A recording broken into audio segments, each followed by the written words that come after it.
Good morning students. The subject is cost management in that third chapter, standard costing and variance analysis. So let us continue the third problem. For making 10 kgs of ekta, the standard material required is, so they only said 10 kgs ge standard material estu anta. So idu standard cost information. ನೋಡೋಣ. Material A and B, they use material A and B. So in that quantity, so quantity is represented in the form of kgs. So ಪ್ರತಿಯೊಂದು ಪ್ರಾಬ್ಲಮಲ್ಲೂ ನೀವು units ಅಂತ ನೋಡ್ತಾ ಇದ್ರಿ, but ಇಲ್ಲಿ kgs ಇದೆ. ನಾನು already ಹೇಳಿದ್ದೀನಿ, ಕ್ವಾಂಟಿಟಿ ಅನ್ನೋದು kgsಲ್ಲಿ ಇರ್ಬೋದು, ಯೂನಿಟ್ಸಲ್ಲಿ ಇರ್ಬೋದು, ಟನ್ಸಲ್ಲಿ ಇರ್ಬೋದು, ಇಲ್ಲಾಂತಂದರೆ ಲೀಟರ್ಸಲ್ಲಿ ಇರ್ಬೋದು, ಆರ್ ಕಿಲೋಮೀಟರ್ಸಲ್ಲಿ ಕೂಡ ಇರ್ಬೋದು. But they said in kgs. ನೋಡೋಣ. Material A 8 kgs but rupees 6 per kg. Rate ಬಂದುಬಿಟ್ಟು ರೇಟ್ ಪರ್ ಕೆ ಜಿ ಅಂತಂದರೆ ಪ್ರೈಸ್ ಬರುತ್ತೆ. ನೆಕ್ಸ್ಟ್ ಮೆಟೀರಿಯಲ್ ಬಿ, ಅದು ಅಷ್ಟೇ 4 kgs rupees 4 per kg. Total quantity ಬಂದುಬಿಟ್ಟು 12 ಇದೆ, ಪ್ರೈಸ್ ಬಂದುಬಿಟ್ಟು 10 ಇದೆ. ಅದೇ ರೀತಿ ಕೆಳಗಡೆ ನೋಡೋಣ. During April 1000 kgs of Ekta was produced. The actual consumption of material is as under. So actual consumption ಅಂತ ಹೇಳ್ತಾ ಇದ್ದಾರೆ, ಅಂದರೆ actual cost. So standard cost ಅಂತಂದರೆ it is a target cost which is prepared when the financial year beginning. So actual cost at the end of the cost ಅಲ್ಲಿ ನಮ್ಗೆ ಗೊತ್ತಾಗುತ್ತೆ actual cost ಎಷ್ಟಾಗಿದೆ ನಾವು ಒಂದು ಮೆಟೀರಿಯಲ್ಗೆ ಅಂತ. So material A and B they are using. Quantity ಬಂದುಬಿಟ್ಟು ಎದ್ ಬಂದುಬಿಟ್ಟು 750 kgs. So rate per K G ಬಂದುಬಿಟ್ಟು it is price rupees 7 per kg. ಅದೇ ರೀತಿ material 500 kgs. So rate per K G ಬಂದುಬಿಟ್ಟು ರುಪೀಸ್ 5 per kg ಇದೆ. So they ask to calculate all material variance. So ಇಲ್ಲಿ ನಾವು material variance calculate ಮಾಡಬೇಕಾದ್ರೆ we are actually comparing standard with actual. So at that time we need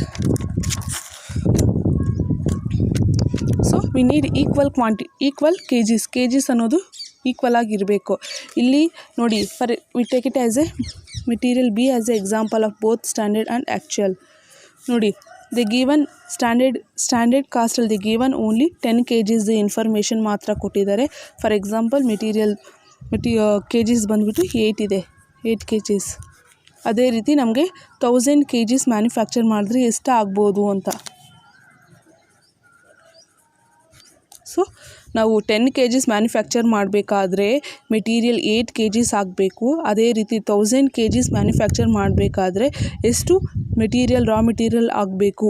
Ra material is represented in the form of kgs. So ಎಷ್ಟಾಗಬೇಕು ಅನ್ನೋದು question mark. ನೀವು cross multiplication ಮಾಡಿ ಗೊತ್ತಾಗುತ್ತೆ.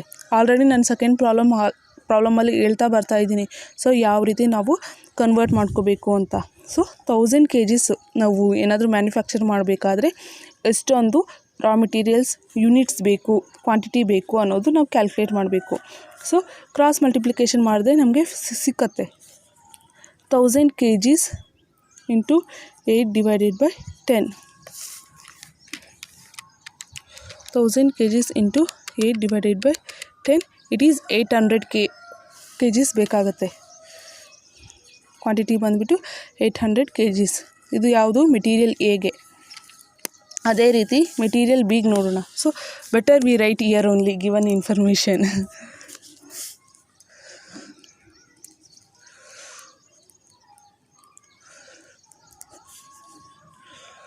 Material ಎದಲ್ಲ, material A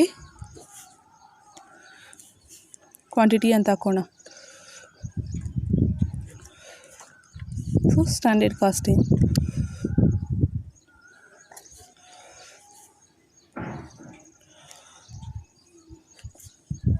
because actual cost already 1000 kgs ಅಲ್ಲಿ ಕೊಟ್ಟಿದ್ದಾರೆ, ನಮಗೆ standard costing ಮಾತ್ರ 1000 kgsಗೆ ಕನ್ವರ್ಟ್ ಮಾಡ್ತಾಯಿದ್ದೀವಿ. ಸೊ 10 kgs ಕ್ವಾಂಟಿಟಿ ಬಂದುಬಿಟ್ಟು 8 kgs ಬೇಕಾಗುತ್ತೆ. ಅದೇ ರೀತಿ 1000 kgs ಮ್ಯಾನುಫ್ಯಾಕ್ಚರ್ ಮಾಡಬೇಕಾದ್ರೆ ನಮಗೆ ಎಷ್ಟು kgs ಆಫ್ ಕ್ವಾಂಟಿಟಿ ಬೇಕು ಅನ್ನೋದು ನಾವು ಕ್ಯಾಲ್ಕುಲೇಟ್ ಮಾಡಬೇಕು. So that need to do cross multiplication. So cross multiplication ಮಾಡಿದ್ರೆ ಸಿಗುತ್ತೆ 1000 kgs into 8 kg divided by 10 kg. The common word is kgs is only there. So 800 ಬರುತ್ತೆ. ಅದೇ ರೀತಿ ಮೆಟೀರಿಯಲ್ ಬಿಗೂ ಮಾಡೋಣ. ಮೆಟೀರಿಯಲ್ ಬಿ ಕ್ವಾಂಟಿಟಿ ಅನ್ನೋದು ಫೈಂಡ್ ಔಟ್ ಮಾಡ್ತಾಯಿದ್ದೀವಿ. ಎಷ್ಟಿಗೆ? 1000 kgsಗೆ. So 10 kgsಗೆ material B quantity ಎಷ್ಟಿದೆ? 4 ಇದೆ, 4 kgs ಇದೆ. ಸೊ ಅದೇ ರೀತಿ 1000 kgs ಏನಾದರೂ ಮ್ಯಾನುಫ್ಯಾಕ್ಚರ್ ಮಾಡಬೇಕಾದ್ರೆ ನಮಗೆ ಎಷ್ಟು ಕ್ವಾಂಟಿಟಿ ಬೇಕಾಗುತ್ತೆ? Same cross multiplication. 1000 kgs into 4 kg divided by 10 kgs. So 1000 into 4, 4000 divided by 10, 400 kgs quantity ಬೇಕಾಗುತ್ತೆ. kgs ಅಂತ ಹಾಕಿ.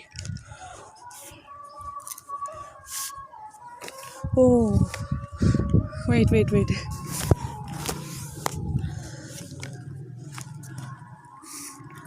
ಸೊ ಇವಾಗ ನಾವು ಫಾರ್ಮೆಟ್ ಹಾಕ್ಕೋಬೋದಾ? ಎಸ್, ಫಾರ್ಮೆಟ್ ಹಾಕ್ಕೊಂಡ್ರೆ ನಮಗೆ ಈಸಿ ಕ್ಯಾಲ್ಕುಲೇಷನ್ಸ್ ಬರುತ್ತೆ. ಫಾರ್ಮೆಟಲ್ಲಿ ಏನು ಫಸ್ಟ್ ಬರುತ್ತೆ? Material,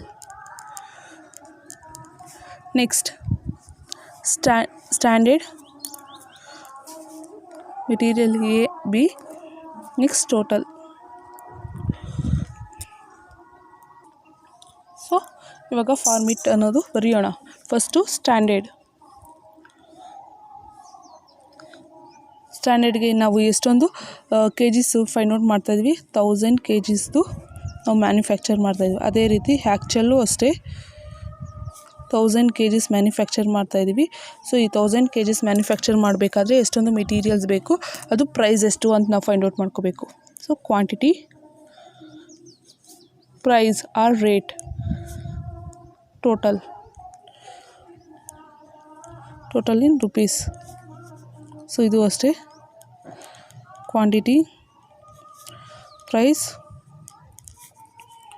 total in rupees. So ನಾವು ಫೈಂಡ್ ಔಟ್ ಮಾಡಿದ್ದೀವಿ ಕ್ವಾಂಟಿಟಿ, ಎಷ್ಟು ಕ್ವಾಂಟಿಟಿ ಇದೆ. ನಾವು ಮೆಟೀರಿಯಲ್ ಎ 800 kgs ಇದೆ, ಮೆಟೀರಿಯಲ್ ಬಿ 400 kgs ಇದೆ. ಸೊ ಪ್ರೈಸ್ ಬಂದುಬಿಟ್ಟು ಒಂದು kgಗೆ ಎಷ್ಟು ಪ್ರೈಸ್ ಚಾರ್ಜ್ ಮಾಡ್ತಾಯಿದ್ದಾರೆ? 6. ಇದು ಬಂದುಬಿಟ್ಟು 4. ನೆಕ್ಸ್ಟ್ ಇದ್ರದ್ದು ಆ್ಯಕ್ಚುಯಲ್ ಕ್ವಾಂಟಿಟಿ ಎಷ್ಟಿದೆ? 750 ಇದೆ, 500. ನೆಕ್ಸ್ಟ್ ಪರ್ kg ಬಂದುಬಿಟ್ಟು 7 per kg rupees 7, rupees 5. So total ಮಾಡೋಣ.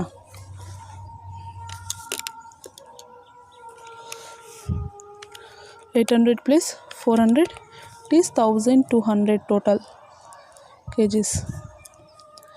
Next 800 into 6 it is 4800. Likewise 400 into 4, 1600.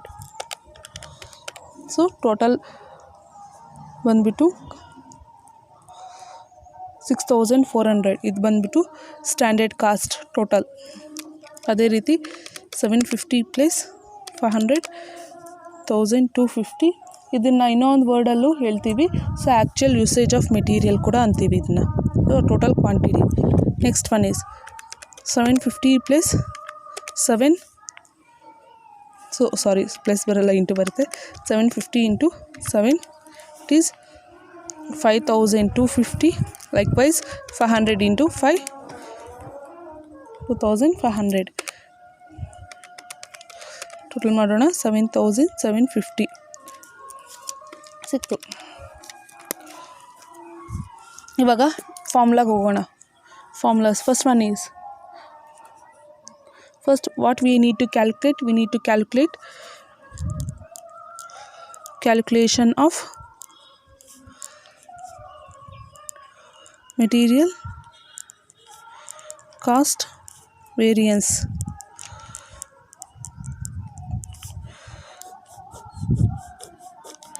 Formula ಬಂದ್ಬಿಟ್ಟು material cost variance is equal to standard cost minus actual cost. ನೋಡೋಣ ಸ್ಟ್ಯಾಂಡರ್ಡ್ ಕಾಸ್ಟ್ ಎಷ್ಟಿದೆ. So standard cost ಬಂದುಬಿಟ್ಟು ಮೆಟೀರಿಯಲ್ಗೆ ಬಿದು ನೋಡೋಣ. 4800 minus actual cost ಬಂದ್ಬಿಟ್ಟು 5250. Next standard cost of material B ಬಂದ್ಬಿಟ್ಟು 1600 minus so actual cost ಬಂದ್ಬಿಟ್ಟು 2500.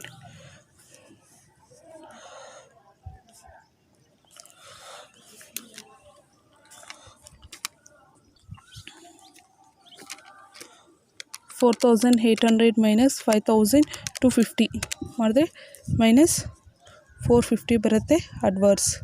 ಅದೇ ರೀತಿ 1600 ಮೈನಸ್ 2500 ಇಟ್ ಈಸ್ ಮೈನಸ್ 900 ಬರುತ್ತೆ, ಇದು ಅಡ್ವರ್ಸು. So both are minus. Add ಮಾಡೋಣ 450 minus of plus 900 minus of plus, so minus 1350 it is adverse. Next, second one is calculation of material price variance.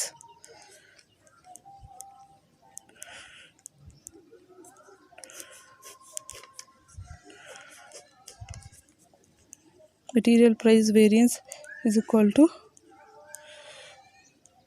actual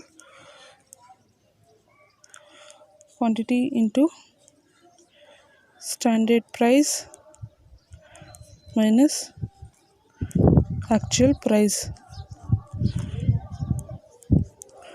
so ಇವಾಗ ಒಂದೊಂದೇ ನೋಡೋಣ. ಏದು actual quantity ಎಷ್ಟಿದೆ? ಏದು actual quantity ಬಂದುಬಿಟ್ಟು 750 ಇದೆ, ಬಿದು ಬಂದುಬಿಟ್ಟು 500 ಇದೆ. So into standard price ಏದು ಬಂದುಬಿಟ್ಟು 6 ಇದೆ, ಇದು 4 ಇದೆ, ಮೈನಸ್ ಆ್ಯಕ್ಚುಯಲ್ ಪ್ರೈಸ್ ಬಂದುಬಿಟ್ಟು 7 ಇದೆ, ಬಿದು ಬಂದುಬಿಟ್ಟು 5 ಇದೆ.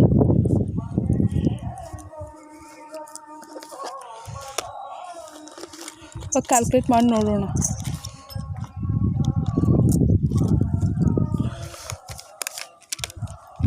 6 minus 7 into 750, it is minus 750. Likewise 4 minus 5 into 500 minus 500, it is adverse. So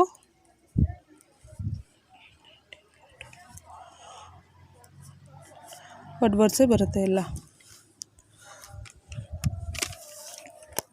next third one is calculation of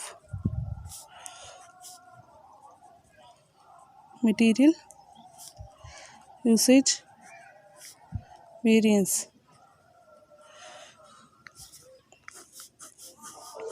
Formula ಬಂದ್ಬಿಟ್ಟು material usage variance is equal to standard price into standard quantity minus actual quantity.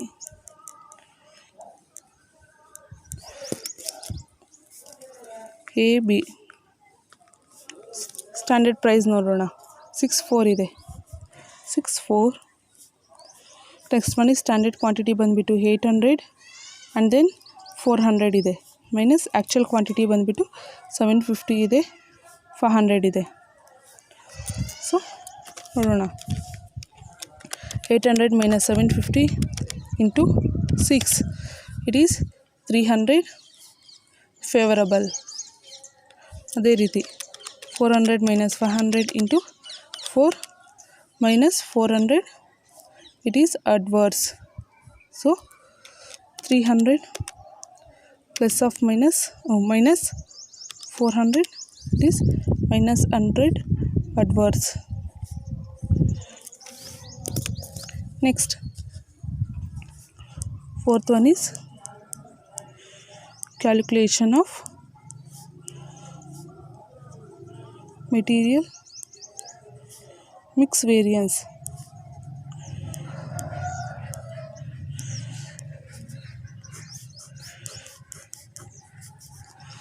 material mix variance is equal to revised standard quantity minus actual quantity into standard price. Next A B ಇಲ್ಲಿ revise standard quantity ಗೊತ್ತಿಲ್ಲ, ನಾವು find out ಮಾಡಬೇಕು. Find out ಮಾಡೋಣ. Revised standard quantity formula ಬಂದುಬಿಟ್ಟು is equal to standard quantity of one material divided by total standard quantity of all material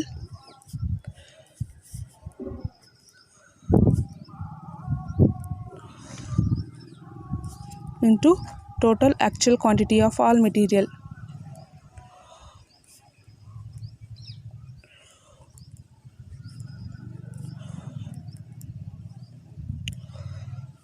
ನೋಡೋಣ ಯಾವುದು A and B. So ಏದು standard quantity of one material ಎಷ್ಟಿದೆ, 800 ಇದೆ, divided by total standard quantity of all material, ಇದು ಟೋಟಲ್ದು 1200 ಇದೆ, into total actual quantity of all material 1250. ಅದೇ ರೀತಿ ಓಕೆ ಬಿದು ನೋಡೋಣ, into 250. So 800 divided by 1200 into 1250, it is 83.3 kgs. Next 400 divided by 1200 into 1250, it is 416.7 kgs. ನೋಡೋಣ 83.3 minus actual quantity 750. So ಅದೇ ರೀತಿ 416.7 minus 500 ಆ್ಯಕ್ಚುಯಲ್ ಕ್ವಾಂಟಿಟಿ ಇರೋದು, ಇಂಟು ಸ್ಟ್ಯಾಂಡರ್ಡ್ ಪ್ರೈಸ್ ನೋಡೋಣ 6 and 4. Okay ಇಲ್ಲಿ ಟೋಟಲ್ ಮಾಡೋಕ್ಕೆ ಒಂದು ಲೈನ್ ಬಿಟ್ಟೇ ಇಲ್ಲ. Okay it's okay. 0.3 minus 750 into 6, it is 499.8 ಇದೆ, ಆರ್ ರೌಂಡ್ ಫಿಗರ್ ಮಾಡಿಕೊಂಡ್ರೆ 500.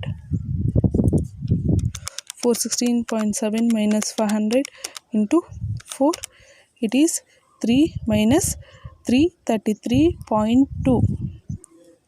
ಆಗ ನೋಡೋಣ 499.8 minus 333.2, so it is 1166.6. ಇದು ಬಂದುಬಿಟ್ಟು ಏನು ಫೇವ್ರಬಲ್, ಇದು ಫೇವ್ರಬಲ್, ಇದು ಅಡ್ವರ್ಸ್, ಇದು ಟೋಟಲ್ ಅಪ್ಪ, ಟೋಟಲ್ ಕಾಲಮ್ ಕಂಡ್ರು. ಬ್ಯಾಕ್ಗ್ರೌಂಡ್ ಮ್ಯೂಸಿಕ್ ಇಷ್ಟೊತ್ತವರೆಗೂ ಬಂತು, ಅವಾಗ ಸ್ಟಾಪ್ ಆಗೋಯಿತು. Okay, fifth one is calculation of material yield variance.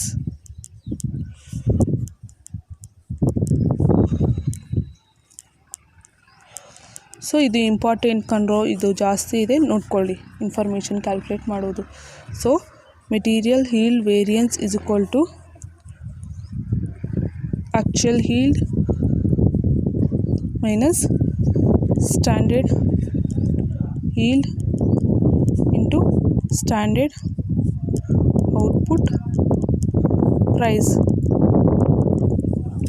So here in this problem we need to calculate yield and then standard yield and standard output price ಅನ್ನೋದು ಇಷ್ಟೊಂದು calculate ಮಾಡಬೇಕಾಗತ್ತೆ. First space ಬಿಡೋಣ, ಯಾಕಂದರೆ ಇದು ಒಂದೇ column, ಒಂದೇ ಇದ್ರದ್ದು calculations ಇರುತ್ತೆ. So no need so much of space. First ನೋಡಿ, ಯೀಲ್ಡ್ ಅನ್ನೋದು ಇನ್ನೊಂದು ಹೆಸರಲ್ಲಿ ಕರಿತೀವಿ ಔಟ್ಪುಟ್, ಇಷ್ಟು ಆ್ಯಕ್ಚುಯಲ್ ಯೀಲ್ಡ್. Here ಎಷ್ಟು ಔಟ್ಪುಟ್ ತೆಗಿತಾ ಇದ್ದಾರೆ. So they are outputting 1000 kgs. ಪ್ರಾಬ್ಲಮಲ್ಲಿ ನೋಡಿ 1000 kgs ಅನ್ನೋದು ಮ್ಯಾನುಫ್ಯಾಕ್ಚರ್ ಮಾಡ್ತಾ ಇದ್ದಾರೆ, ಅಂದರೆ ಔಟ್ಪುಟ್ ತೆಗಿತಾ ಇದ್ದಾರೆ. ಅಂದರೆ ಈ ರಾ ಮೆಟೀರಿಯಲ್ಸ್ ಎಲ್ಲ ಯೂಸ್ ಮಾಡಿಕೊಂಡು ಒಂದು ಫಿನಿಶ್ಡ್ ಗೂಡಲ್ಲಿ output means the finished good is coming outside, that is known as a 1000 kgs ಅಷ್ಟು ಆ್ಯಕ್ಚುಲಾಗಿ ಔಟ್ಪುಟ್ ಆಗ್ತಾಯಿದೆ. ಅದರಲ್ಲಿ let's we know about standard yield. Standard ಹೀಲ್ಡ್ಗೆ ಸಪ್ರೇಟ್ ಫಾರ್ಮುಲಾ ಇದೆ. ಆ್ಯಕ್ಚುಯಲ್ ಯೂಸೇಜ್ ಆಫ್ ಮೆಟೀರಿಯಲ್ ಎಷ್ಟು ಆ್ಯಕ್ಚುಲಾಗಿ ಯೂಸ್ ಮಾಡ್ತಾ ಇದ್ದಾರೆ, ಒಂದು 1000 kgs ಅಷ್ಟು ಫಿನಿಶ್ಡ್ ಗೂಡು ತೆಗಿತಾ ಇದ್ದಾರೆ, ಅಂದರೆ ಮ್ಯಾನುಫ್ಯಾಕ್ಚರ್ ಮಾಡ್ತಾ ಇದ್ದಾರೆ ಅಂತಂದರೆ, ಸೊ ಆ 1000 kgs ಮ್ಯಾನುಫ್ಯಾಕ್ಚರ್ ಮಾಡಬೇಕಾದ್ರೆ ಎಷ್ಟೊಂದು ರಾ ಮೆಟೀರಿಯಲ್ಸು ಯೂಸ್ ಮಾಡ್ತಾ ಇದ್ದಾರೆ ಅಂತ. Okay, divided by standard usage of per unit material. So ಇಲ್ಲಿ ಟೋಟಲ್ ಆಗಿ ಎಷ್ಟು ರಾ ಮೆಟೀರಿಯಲ್ ಯೂಸ್ ಮಾಡ್ತಾ ಇದ್ದಾರೆ ಅಂತ ಮ್ಯಾನುಫ್ಯಾಕ್ಚರ್ ಮಾಡೋಕ್ಕೆ ಅನ್ನೋದು ಫೈಂಡ್ ಔಟ್ ಎಷ್ಟು ಅಂತ ನೋಡಬೇಕು. But standard usage of per unit material, so per unit material, ಒಂದು ಮೆಟೀರಿಯಲ್ಗೆ ಎಷ್ಟೊಂದು ರಾ ಮೆಟೀರಿಯಲ್ಸು ತೆಗೆದುಕೊತಾ ಇದ್ದಾರೆ ಅನ್ನೋದು ನಾವು ಫೈಂಡ್ ಔಟ್ ಮಾಡ್ಕೋಬೇಕು. ಇಲ್ಲಿ ಪರ್ kg ಅಂತ ಕೂಡ ಹಾಕ್ಕೋಬೇಕು. So you can put it kgs, ಯಾಕಂದರೆ ಪ್ರಾಬ್ಲಮ್ kgsಲ್ಲಿ ಇದೆಯಲ್ಲ ಅದಕ್ಕೆ. ನೆಕ್ಸ್ಟ್, ಸೊ ಆ್ಯಕ್ಚುಲಾಗಿ ಯೂಸ್ ಮಾಡ್ತಾ ಇರೋದು ಎಷ್ಟು ಮೆಟೀರಿಯಲ್ಲು, ಸೊ 750 ಆ್ಯಂಡ್ 500ನ ಆ್ಯಡ್ ಮಾಡಿಕೊಂಡ್ರೆ ಆ್ಯಕ್ಚುಲಾಗಿ ಎಷ್ಟೊಂದು ರಾ ಮೆಟೀರಿಯಲ್ಸ್ ಯೂಸ್ ಮಾಡ್ತಾ ಇದ್ದಾರೆ ಅಂತ ಗೊತ್ತಾಗುತ್ತೆ. ಸೊ ಇಲ್ಲೇ ಇದೆ 1250 ಅಷ್ಟು ರಾ ಮೆಟೀರಿಯಲ್ಸು ಯೂಸ್ ಮಾಡ್ತಾ ಇದ್ದಾರೆ, divided by standard usage of per unit material. So standard usage of materials ಎಷ್ಟು 12. ಇವಾಗ ನೋಡೋಣ ಎಷ್ಟು ಬರುತ್ತೆ. ಇದು ಸ್ಟ್ಯಾಂಡರ್ಡ್ ಹೀಲ್ಡ್ ಫೈಂಡ್ ಔಟ್ ಮಾಡೋಕ್ಕೆ ಯೂಸ್ಫುಲ್ ಆಗುತ್ತೆ.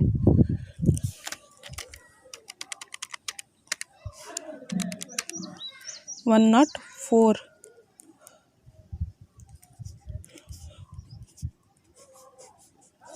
ಪಾಯಿಂಟ್ ಅನ್ನೋದು ತೆಗೆದುಕೊಳೋದು ಬೇಡ, 104 ಆ್ಯಕ್ಚುಲ್ ಫಿಗರ್ಸ್ ತೆಗೆದುಕೊಳ್ಳೋಣ. ಇವಾಗ standard output price find out ಮಾಡ್ಬೋದಾ. ಸ್ಟ್ಯಾಂಡರ್ಡ್ ಔಟ್ಪುಟ್ ಪ್ರೈಸ್ ಫಾರ್ಮುಲಾ ಬಂದುಬಿಟ್ಟು total standard material cost divided by actual yield. Already ಹೇಳಿದ್ದೀನಿ standard. So total material cost ಎಷ್ಟಿದೆ, ಟೋಟಲ್ ಆಗಿ ಸ್ಟ್ಯಾಂಡರ್ಡ್ ಮೆಟೀರಿಯಲ್ ಕಾಸ್ಟ್, ಟೋಟಲ್ ಆಗಿ ಸ್ಟ್ಯಾಂಡರ್ಡ್ ಮೆಟೀರಿಯಲ್ ಕಾಸ್ಟ್ 6400 ಇದೆ. So actual healed ಬಂದುಬಿಟ್ಟು ಎಷ್ಟು output ತೆಗಿತಾ ಇದ್ದಾರೆ, ಸೊ 1000 kgs ಇದು ಹಾಕ್ಕೋಬೇಕು. ಇಲ್ಲಿ ಸ್ಟ್ಯಾಂಡರ್ಡ್ ಹೀಲ್ಡು ಅಷ್ಟೇ 1000 ಬರುತ್ತೆ, ಆ್ಯಕ್ಚುಯಲ್ ಹೀಲ್ಡೇ 1000 ಬರುತ್ತೆ. So both are same, so put it year. Next one is ನೋಡೋಣ, 6400 ಡಿವೈಡೆಡ್ ಬೈ 1000, 6.4 ಪ್ರೈಸ್ ಬಂದುಬಿಟ್ಟು 6.4 ಸಿಕ್ತು. Once again 4800 plus 1600 divided by 1000, so 6.4 ಸಿಕ್ತು. ಇವಾಗ ನೋಡೋಣ. ಸೊ ಆ್ಯಕ್ಚುಲಾಗಿ ಹೀಲ್ಡ್ ಆಗ್ತಿರೋದೆಷ್ಟು 1000 kgs. ಸೊ ಸ್ಟ್ಯಾಂಡರ್ಡ್ ಹೀಲ್ಡ್ ಬಂದುಬಿಟ್ಟು ಎಷ್ಟಿದೆ 104 kgs into standard output price ಬಂದುಬಿಟ್ಟು 6.4. ಮೆಟೀರಿಯಲ್ ಹೀಲ್ಡ್ ವೇರಿಯನ್ಸ್ ಸಿಗ್ಬೋದಾ. So 1000 minus 104 into 6.4, so 5734.4 it is favorable.